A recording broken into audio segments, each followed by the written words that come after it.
Naši žltomodrí odštartovali letnú prípravu na novú sezónu 2026-2027, no a preto sme radi, že môžeme hneď v našej novej epizóde podcastu Dnes bez lopty privítať generálneho manažera klubu pána Ivana Gondora. Dobrý deň. Ďakujem, ahoj, dobrý deň prajem.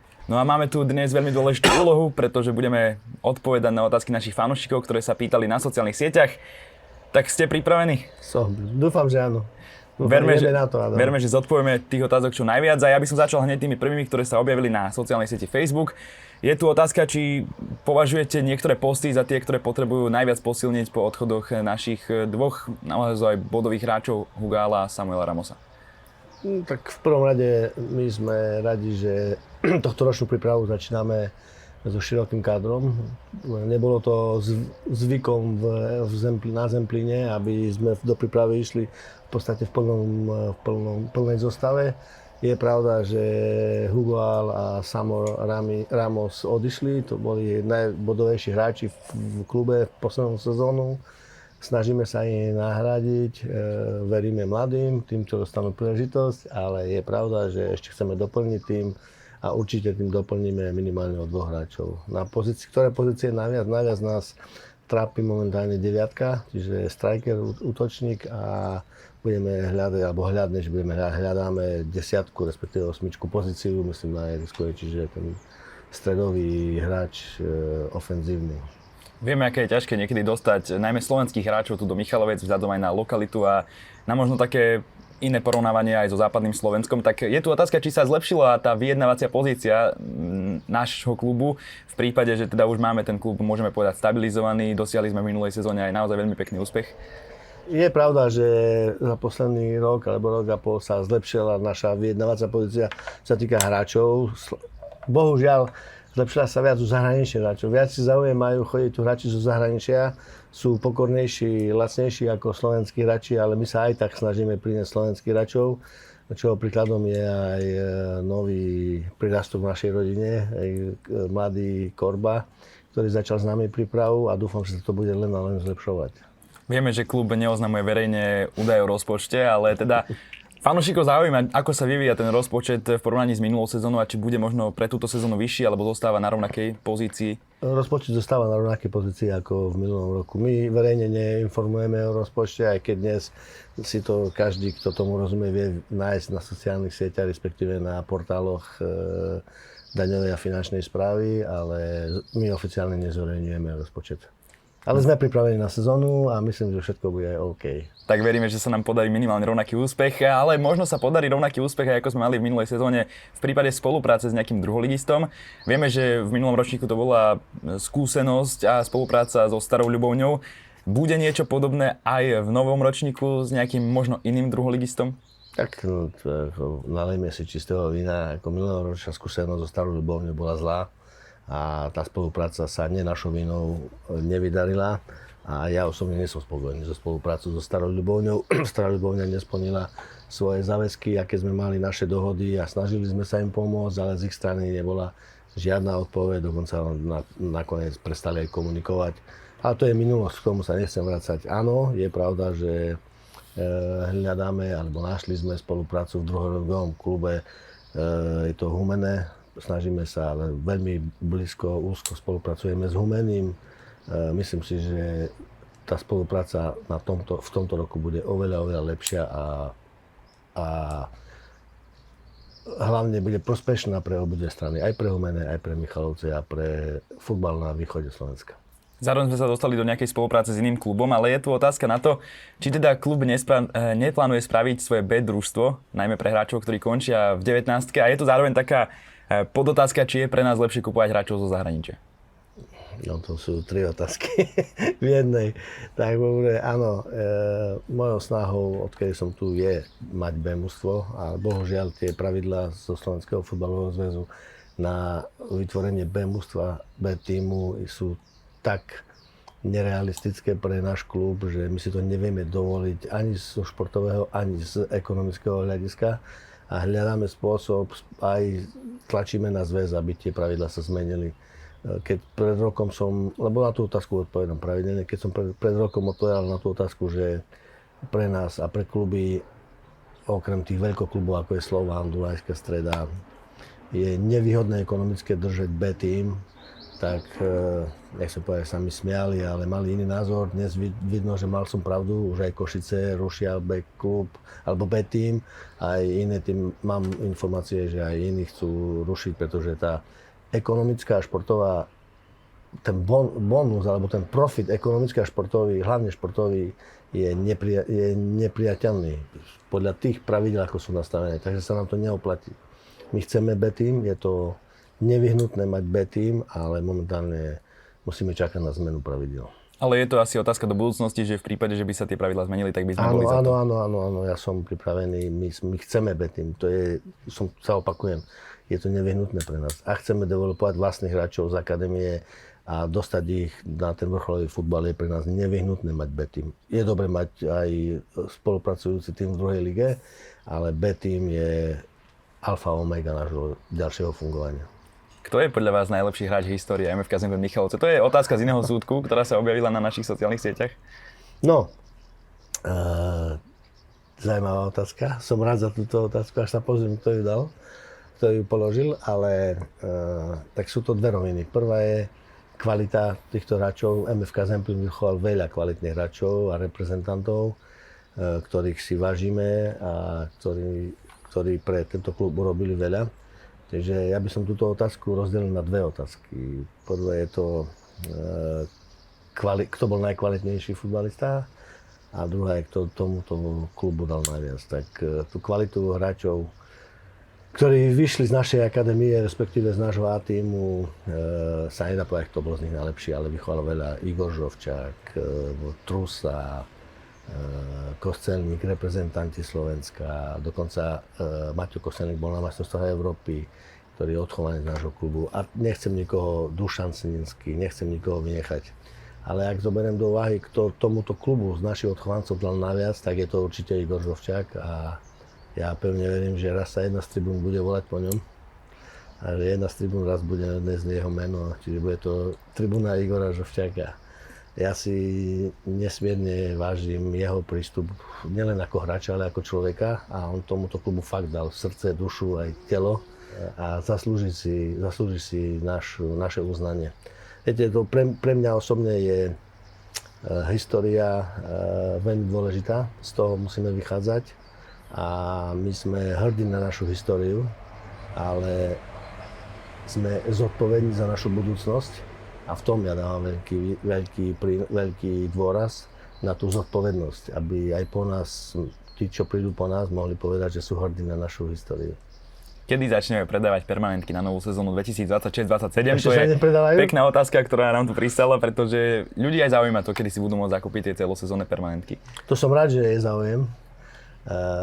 Ja už som viackrát opakoval alebo prizvukoval, že my sme vytvorili aplikáciu klubovú, cez ktorú sa budú predávať permanentky. Aplikácia je hotová. Bohužiaľ, náš externý dodávateľ IT služieb mešká s prepojením aplikácie s našimi sociálnymi sieťami a preto to mešká, ale od 1. júla, podľa mojej informácií z marketingu, 1. júla má byť spustená aplikácia a predaj permanentiek cez aplikáciu. Hneď sa k tomu môžem ešte vyjadriť o cenách lístkov na ďalšiu sezónu.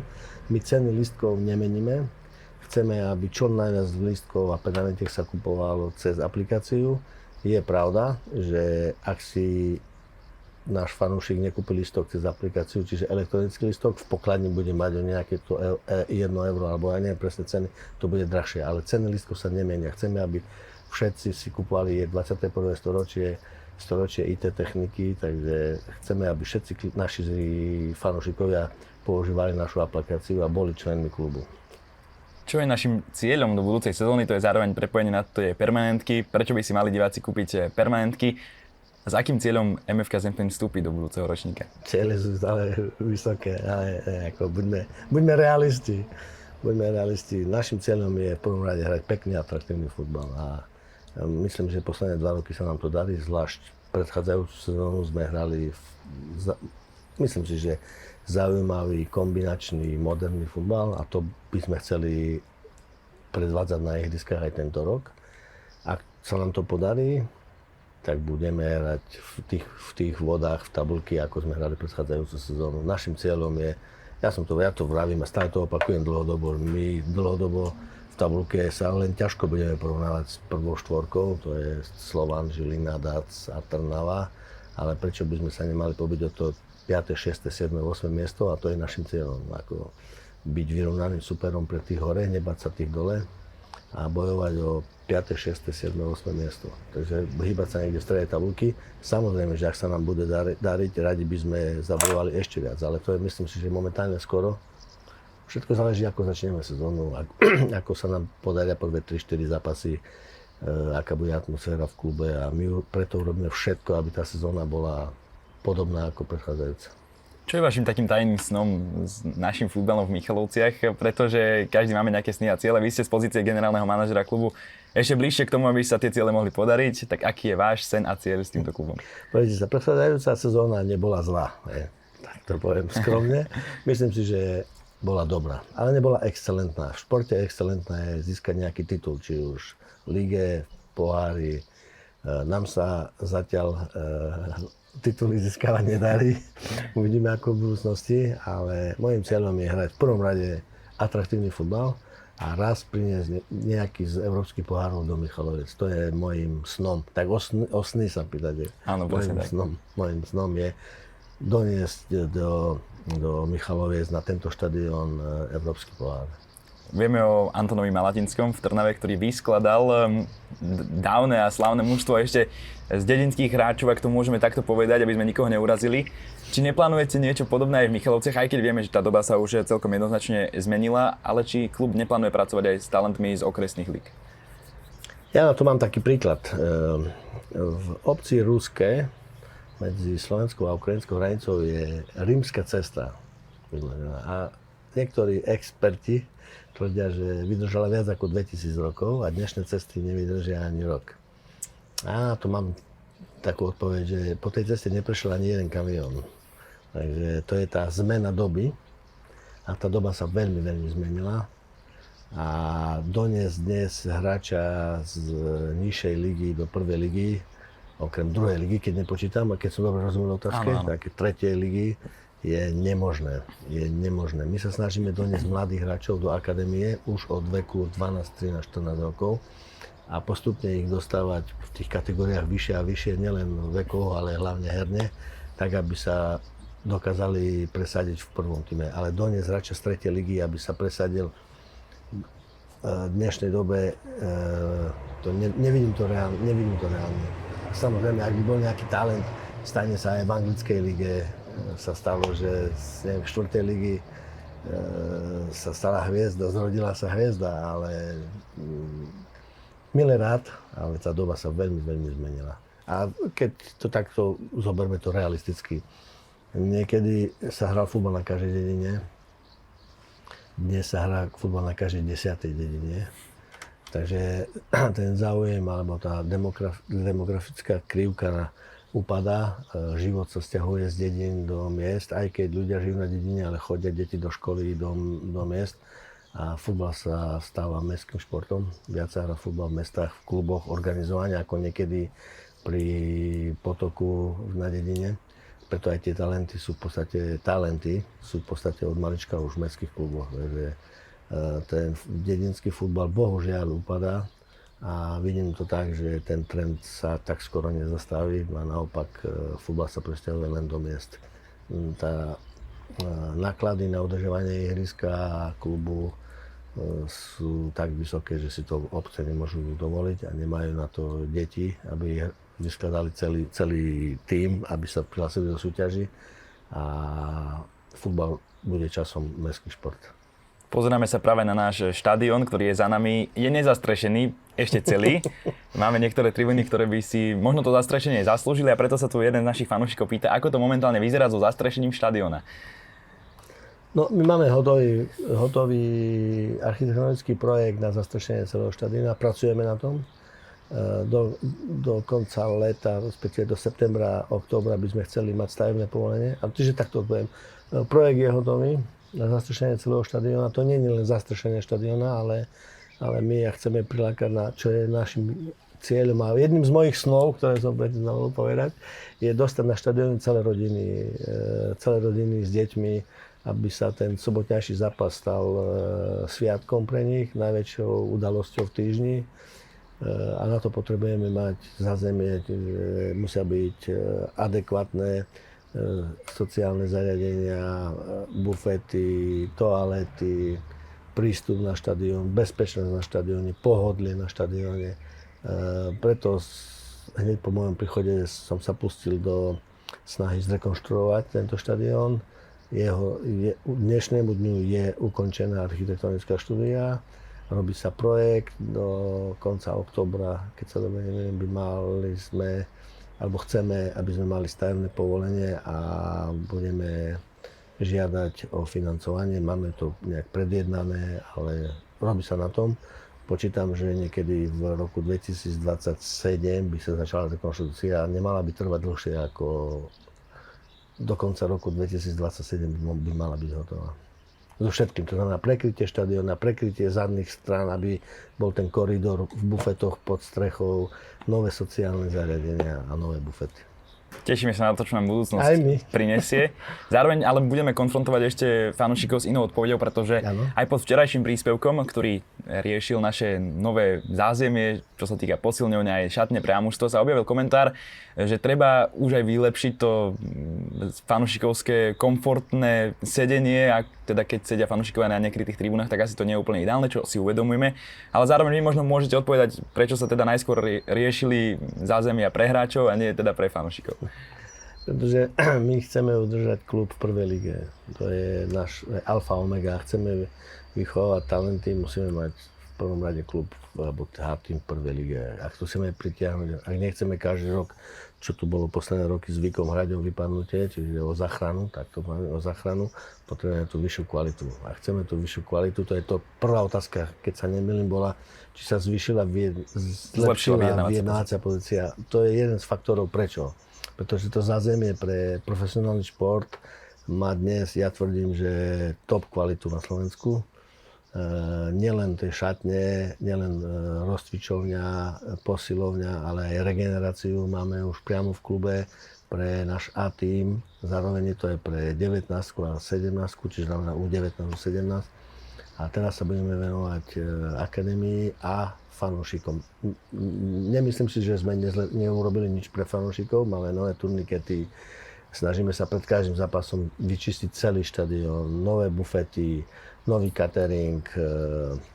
Je trošku nešťastné riešenie, ja to nedávam za zlé, že tie stoličky, sedačky na štadióne sú nesklapacie, čo dnes už není zvykom, trend je niekde inde, aby sa nemusel stále. Najdrahšia položka v akejkoľvek ľudskej činnosti je práca.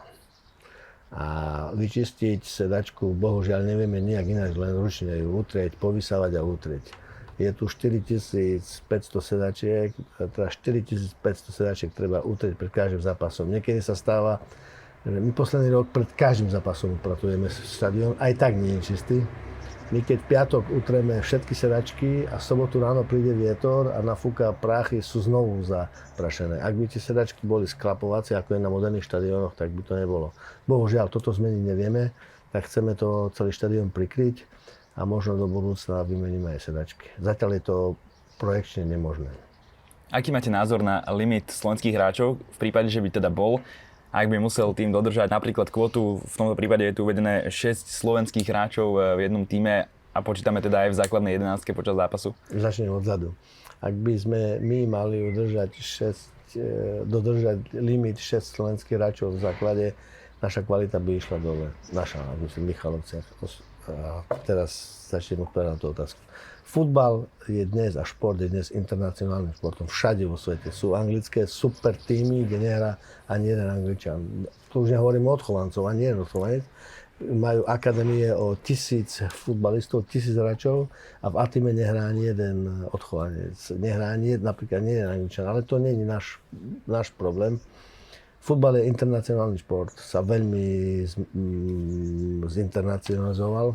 Je tých hráčov veľmi veľa a tú kvalitu, ak chceme hrať ak chceme mať nejakú kvalitu a chceme, aby naši najlepší hráči išli kvalitou hore, musia hrať studentami. Bohužiaľ, ak by Slovenský futbalový zväz prijal pravidlo, že v každom týme musí hrať 6 Slovákov, kvalita slovenskej ligy by išla rapidne dole. Teraz je otázka, či chceme ísť vychovávať priemerných futbalistov slovenských, alebo tým našim najväčším talentom chceme dať priestor s tými najlepšími alebo lepšími hráčmi a zvýšiť tú kvalitu.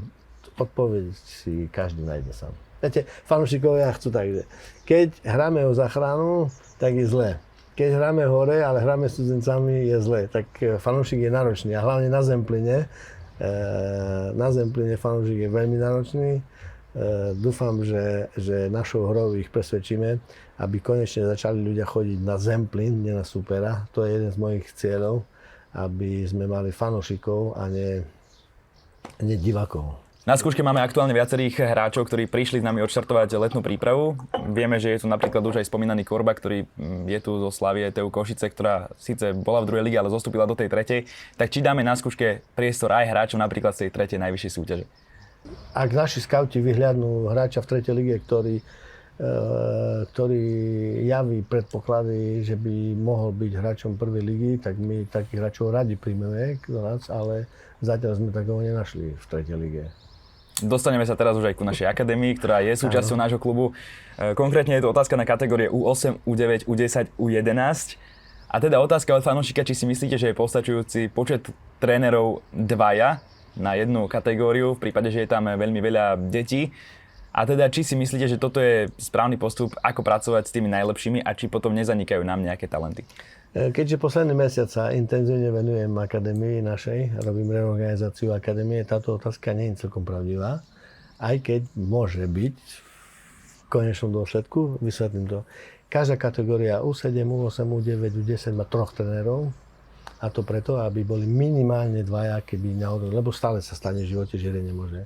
Minimálne dvaja je pravda, lebo to som zistil osobne, keď som bol párkrát na kontrolu, že ostane tam iba jeden tréner alebo spoja skupinu, čo sa nemôže stávať. To sa nemôže stávať, ani sa to stávať nebude v budúcnosti, lebo tá kontrola bude určite zvýšená. Ale samotné tá organizácia akadémie je urobená tak, že každá kategória má 3 trénerov, aby bol dostatok trénerov na jednotlivé skupiny, aby ich tam nebolo náraz na jedného. Je pravda, že tréneri si to niekedy uľahčujú, ale nie je to pravidlom. Určite to nie je pravidlom. Či bude Lukáš Pavšek súčasťou tímu aj v budúcej sezóne? Otázka od nášho fanúšika. Ako Lukáš Pavšek je súčasťou nášho tímu, je našim hráčom, zapojil sa do prípravy a je tu a vidím, že je celý žhavý do novej sezóny. Rozprával som s ním osobne, takže je to všetko OK. Lebo vieme, že v prípade zranenia sa začali objavovať aj nejaké informácie, či náhodou Lukáš Pavšek neskončil v klube, tak viete nám to vyvrátiť. Nie. Lukáš Pavšek teší sa na sezónu, je tu s celou rodinou. Som veľmi rád, že projekt Lukáš Pavšek vyšiel, že sa tu cíti nielen on, ale aj rodina, aj manželka, aj deti veľmi dobre, veľmi komfortne a páči sa im tu a som za to veľmi rád. Na tomto ihrisku v minulosti hrali aj hviezdy ako Marko Kukureja a Ašraf Hakimi v rámci Michalovce Cupu. Ten bol, môžeme povedať, tradičnou súčasťou v minulosti, aj čo sa týka letných prázdnin, aj našej akadémie. Neplánuje sa klub vrátiť k takejto myšlienke a možno prinavrátiť tie svetové, stále vychádzajúce nádeje do Michaloviec? Je pravda, že keď som prišiel do klubu pred 2 rokmi, mal som tú myšlienku zopakovať to. Začali sme dokonca pripravovať prvý ročník pod môjim vedením tohto turnaja. A nakoniec som zistil, že naše facility alebo priestorové možnosti, to znamená ihriska, tréningové plochy, šatne, kabiny, nie sú momentálne v takom stave, aby sme si mohli dovoliť a neurobili hanbu a mohli dovoliť zorganizovať takýto turnaj. Takže možno sa trošku vrátim ešte k tej predchádzajúcej otázke, ktorá tu padla, že najprv rekonštruujeme alebo pripravujeme podmienky facility pre A-team. Áno, je to pravda, teraz budeme pokračovať v mládeži. Kto to pozná, kto videl naše šatne, tak donesli by ste, kto to videl z rodičov, donesli by ste tú Barcelonu, nehambili by sme sa za to. Tak ja som to zrušil. Teraz chcem rekonštruovať časť akadémie, ale zároveň som prijal rozhodnutie, že naši týmy budú chodiť vonku na turnaje. Keď sa dovolím, mala by to byť U17 a a už tohto roku by mali ísť na prvý turnaj. Neviem teraz povedať presne, že kde, ale skontrolujem to, ale už tohto roku by mali ísť na prvý takýto turnaj. To znamená, že nebudeme doma usporiadavať, ale naši týmy pôjdu vonku na turnaj, niekde inde na turnaj. Táto otázka, ktorá nasleduje, nás veľmi pobavila, pretože kde ste boli, keď padli západné úvaly? No, je pravda, že som nebol brániť západné úvaly. Áno, úvaly. Nebol som brániť západné úvaly, ale nie preto, aby som nechcel, ale preto, že moje kráľovstvo bolo napadnuté a musel som brániť svoje kráľovstvo Gondor, takže na budúce určite prídem na pomoc. Známy film a známa fráza, ktorú našiel náš fanúšik naozaj veľmi dobre. Dosiahli sme minulej sezóne. Vidím, že máme našich fanúšikov aj fanúšikov Pána prstenov, takže dobrý výber. V minulej sezóne sa nám podaril nádherný úspech, prvá šestka, všetci sme sa tešili. A čím to podľa vás bolo, že sme dosiahli tak veľa bodov?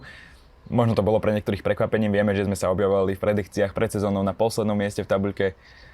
Nášmu realizačnému týmu pred sezónou vravím, sezóna sa bude odvíjať podľa toho, ako nás budú pasovať chlapci v podcaste Báme sa o lige. Zatiaľ posledné 2 roky nás dávali stále, že určite vypadneme.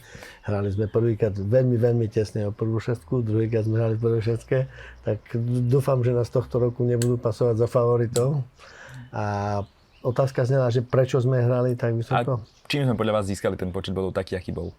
Našou hrou. Našou hrou a našim odhodlaním. Sme mali rodinný klub a chlapci ťahali jeden za druhého, aj keď sa nám niektoré opory zranili počas sezóny, nahradili ich iní a obetovali sa chlapci na ihrisku. A nie chlapci na ihrisku, ale celý stav, realizačný tím a aj celý stav klubu. A bolo to vidno, ten prejav. Chlapci ma od zimy ma ubezpečovali, že budeme hrať prvú šestku a všetko preto urobia. A urobili všetko preto. A čo mňa najviac teší je ten herný prejav. Že nebolo to len vydreté a so šťastím, ale viete, porazili sme v prvej šestke každý jeden tým, čo už nemôžeme hovoriť o náhode. Aj keď niektorí vravia, že na Slováne, že oni už nechceli, ale chceli. Veľmi chceli vyhrať. Je pravda, že už tá sústredenosť ich, ten fokus iba na ten zápas už bol niekde inde, ale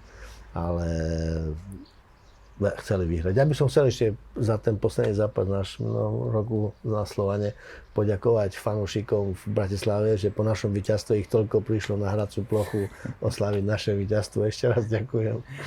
Tešíme sa z toho samozrejme aj my. Zároveň vieme, že v dnešnej dobe je už takým trendom pomenovávať štadióny aj s nejakou partnerskou značkou, nejaký sponzorský názov. Neplánuje sa niečo podobné v Michalovciach? Vieme, že hokejový štadión napríklad nesie názov sponzora. Tak poprvé, štadión je mestský, máme ho v najmä.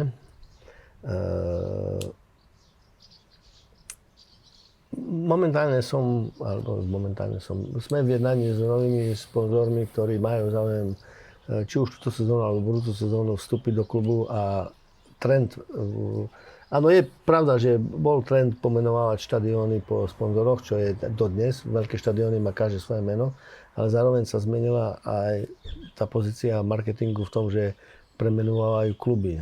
Napríklad náš veľký sponzor je Tipsport, tak by sa volalo MFK Zemplín Tipsport Michalovce. O tom uvažujeme na takúto cestou. A ja si to viem predstaviť, aj som rokoval s veľkými nadnárodnými spoločnosťami v minulom roku, aby sa náš štadión bol pomenovaný po ich značke, ale zatiaľ nemajú záujem. Ešte musíme hrať ešte lepšie, aby mali záujem.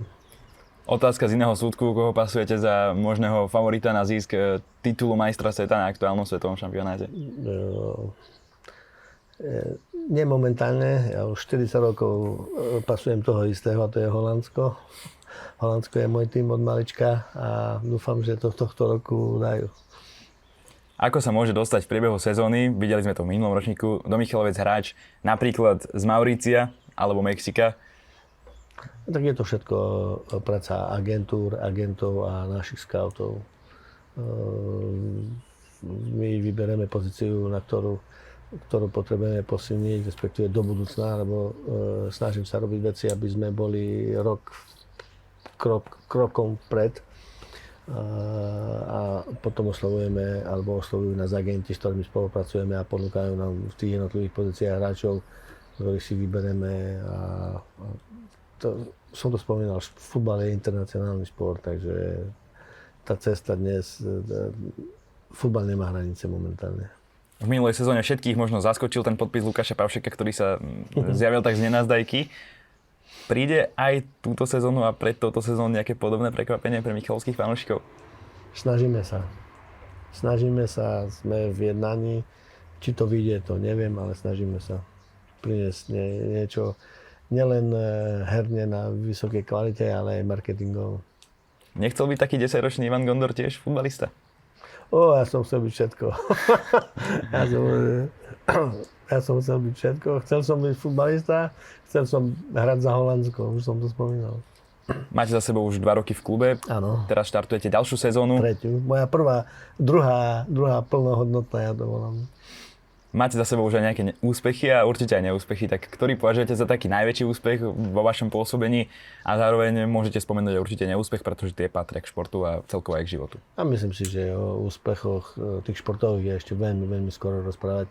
Nič také veľké sme nedokázali, aj keď každý hovorí, ja to tiež hovorím, posledná sezóna bola z nášho pohľadu úspešná, ale môj osobný úspech v tomto klube hlavne považujem, a to je na prvom mieste to, že som dokázal presvedčiť zamestnancov a nových zamestnancov o mojej ceste, o mojom spôsobe riadenia a o mojich víziách a že tí moji kolegovia a priatelia, už dnes priatelia, tomu uverili mojej myšlienke a odzrkadľuje sa to na ich práci. V športe, vo futbale, buďme konkrétni, môžete robiť čokoľvek, akokoľvek, nikto nevie, čo je to správne, čo je to dobré, všetko sa to ukáže až na ihrisku. A posledná sezóna nám ukázala, že nerobíme veci zle a posunuli sme sa znovu o 2 priečky v konečnom ščítaní bodov na záver sezóny vyššie a to je to, čo ja považujem za môj najväčší úspech, že som presvedčil tých ľudí v klube o správnosti tej cesty, ktorú som tu nastavil. A môžete nám povedať aj nejaký neúspech, s ktorým nie ste spokojní? Neúspech akadémia, poviem to otvorene. Tohto roku chcem robiť reštrukturalizáciu, rekonštrukciu akadémie a nedarí sa mi tak, ako by som chcel. Viem, ako to mám robiť, viem, čo chcem robiť, ale zatiaľ ešte nemám s kým a hľadám. A asi prvá otázka bola, že či sa tá vyjednávacia pozícia zlepšila. V otázke trénerov a manažérov ešte to nie sme v takej pozícii, ako by som si predstavoval. Ja chcem mladých, vzdelaných, ambicióznych chlapcov, ktorí chcú a vedia, čo chcú a dokázať. Chcem moderný futbal, moderný prístup do výuky do našej akadémie, chceme byť vzorom a to považujem za veľký neúspech, ale sľubujem rodičom aj našim malým futbalistom, že to určite dokážeme, len to bude to trvať dlhšie, ako som predpokladal. Vy ste sa posunuli, tak povedec, odom ďalej, pretože boli ste manažerom pri tenisovom klube. Tu hneď vedľa. Presne tak, hneď vedľa. Tak je to otázka, či ste sa viac našli pri tenisovom klube, alebo či ste sa viac našli pri futbale. Tak tenis, ktorý som robil, bol neprofesionálny. Bol v podstate detská akadémia, čo je niečo úplne iné. Ja mám šport ako všeobecnosti rád. Viac športov, veľa ľudí vie, že som veľa bicykloval a veľa hral tenis, hokej je moje záujem a futbal samozrejme. Čiže ten rozdiel medzi tenisom a futbal, tenis som robil na tej amatérskej úrovni, ten klub bol v podstate juniorský do tých 19 rokov alebo do 18 rokov, ale futbal robím profesionálny a to je niekde niečo úplne iné. A viac som sa našiel vo futbale ako v tenise, ako manažer. Na záver trošku ťažká otázka pre vás, ale veríme, že ju odpoviete.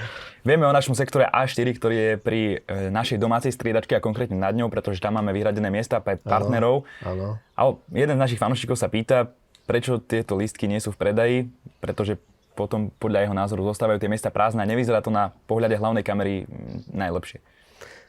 Má pravdu, nevyzerá to nevyzerá to na pohľade kamery najlepšie. Horšie je, že nevieme tam dostať fanúšikov. My musíme ponúknuť našim partnerom, lebo žijeme z peňazí, našim partnerom adekvátne a kvalitné miesta za tú pomoc, ktorú nám dávajú, či už je to finančná alebo materiálna.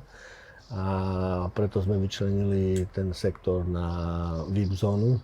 Je pravda, že tí ľudia zoberú listky, pernamentky na celý rok a potom nechodia v dostatočnom množstve, alebo ostanú sedieť v hospitality priestoroch a v bufete, respektíve v bare a neprídu na tú tribúnu.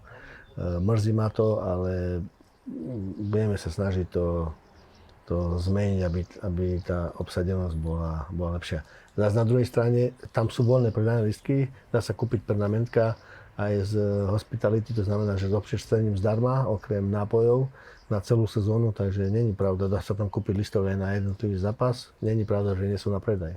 Sú drahšie, pretože sú najexkluzívnejšie, to je pravda, ale kvalitné veci sú drahé, takže chce mať kvalitné sedenie divák, tak ho radi privítame na A4. Sme v tejto chvíli už na konci nášho podcastu. Ďakujeme za vaše otázky, ktoré veríme, že vám ideálne zodpovedali. Boli to asi náročné otázky? Ďakujem za otázky všetkým.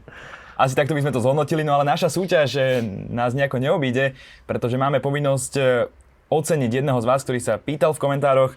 No a ktorá otázka sa konkrétne vám páčila najviac? No tak určite z Pána prsteňov o západných úvaloch.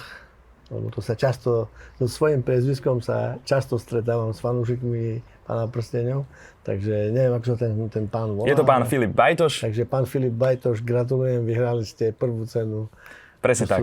Okuliare Ray-Ban od nášho partnera, za čo veľmi pekne ďakujeme. Ďakujeme aj za vaše otázky, no ale vy máte ešte jeden darček. Ja by som ešte chcel povedať, že som veľmi potešený záujmom našich fanúšikov, že bolo toľko veľa otáziek a preto som sa rozhodol, že vylosujú chlapci z marketingu, alebo môžeme aj teraz, neviem ako to urobíme technicky.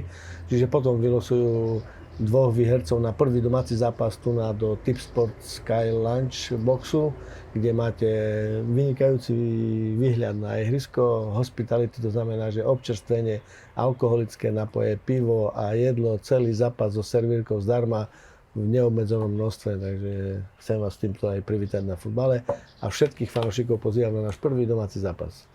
Tešíme sa, že ste tu boli spolu s nami, našim ďalším hosťom v podcaste Dnes bez lopty a opätovným hosťom.